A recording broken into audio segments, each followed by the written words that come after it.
दोस्तों, ये स्टोरी का पहला भाग है। आज से नई स्टोरी शुरू होने जा रही है। बहुत इंटरेस्टिंग है ये स्टोरी, तो आप इसे ज़रूर देखें। चलिए शुरू करते हैं आगे की स्टोरी। सालनी का नाम जितना सादा था, उसका व्यक्तित्व उतना ही गहरा। बड़ी-बड़ी आंखें, गुलाबी होठ और गाल पर पड़ा एक छोटा सा तिल मानो उसकी मासूमियत पर चार चांद लगा देता था। उसकी बातें सुनकर कोई भी चुप हो जाता था, जैसे उसकी आवाज में कोई जादू हो। वो अपने पापा की लाडली थी। उसके लिए उसकी पूरी दुनिया उसके पापा थे। माँ को खोने के बाद पापा ही उसकी माँ, पिता और सबसे अच्छे दोस्त बन गए थे। उसकी जिंदगी का मकसद बस इतना था कि हर हाल में अपने पापा को खुश देखे। आज उसके पापा का जन्मदिन था। छोटे छोटे खर्चों में कटौती करके थोड़े पैसे बचाए थे, ताकि इस बार वो अपने पापा को खास महसूस करा सके।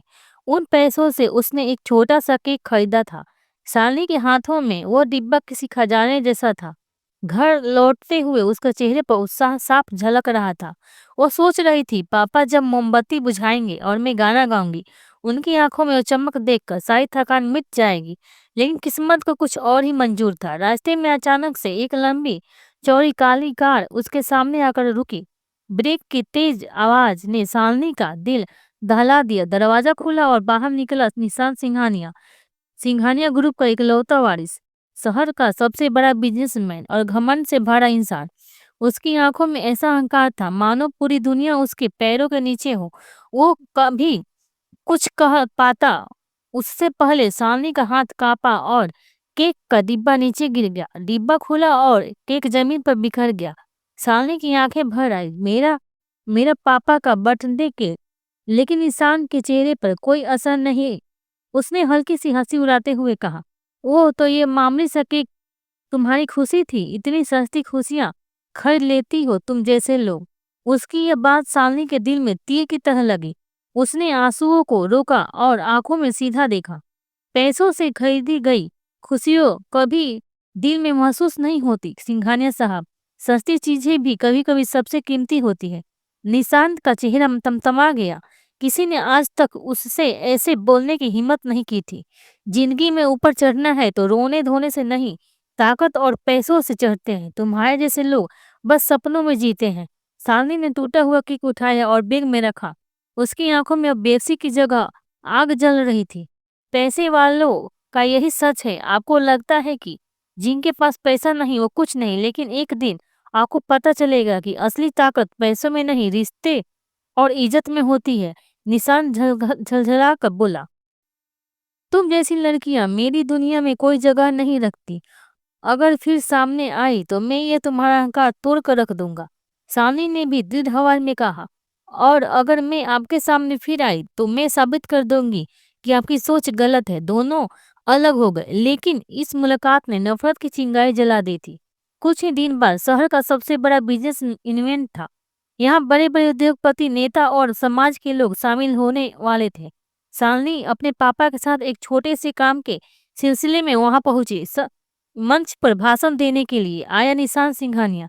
उसकी आवाज में घमंड साफ झलक रहा था। इस शहर को आगे बढ़ाना सिर्फ बड़े लोगों का काम है। जिनके पास ताकत और पैसा नहीं, वो सिर्फ बोझ है। सालनी की आंखों में नफरत की चमक आ गई। उसके चेहरे पर एक कड़वी मुस्कान थी।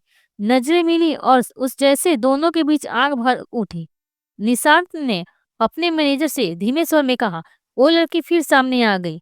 इससे सबके बीच सबक सिखाना होगा। इवेंट खत्म होने के बाद उसने सालनी को रोका। लगता है किस्मत बार बार तुम्हें मेरे पास सामने लाकर खड़ा कर रही है। सालनी बेखौफ बोली, किस्मत नहीं सिंघानिया साहब, आपकी नजर में चुभने की ताकत शायद मेरे आत्मसम्मान में है। उसकी बातें सुनकर निशांत की आंखों में और गुस्सा भर गया। अब यह मामला सिर्फ टकराव नहीं रहा, बल्कि अहंकार बनाम आत्मसम्मान की लड़ाई बन चुका था।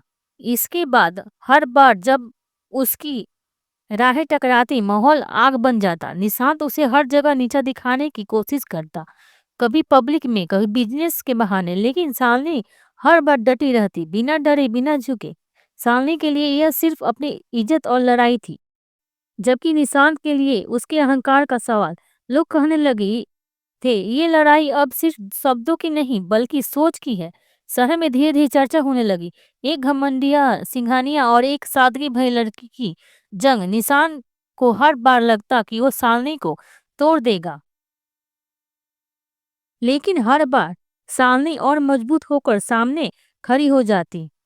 और शायद यही उसकी सबसे बड़ी हार थी, क्योंकि नफरत की यह आग अब दोनों की जिंदगियों में गहरी उतर चुकी थी। जहां एक तरफ अहंकार अपनी जीत साबित करना चाहता था, वहीं दूसरी तरफ आत्मसम्मान, अपनी सच्चाई। हेलो दोस्तों, अगर आपको इस स्टोरी का अगला भाग देखना है तो आप मेरे चैनल को लाइक करें, सब्सक्राइब करें और शेयर करें, ताकि मेरी वीडियो का नोटिफिकेशन आपको तुरंत मिले। बहुत ही अच्छी होने वाली है ये स्टोरी। आप इसे ज़रूर देखें, आपको अच्छा लगेगा। फिर मिलते हैं आपसे अगले भाग में। तब तक के लिए नमस्कार, धन्यवाद।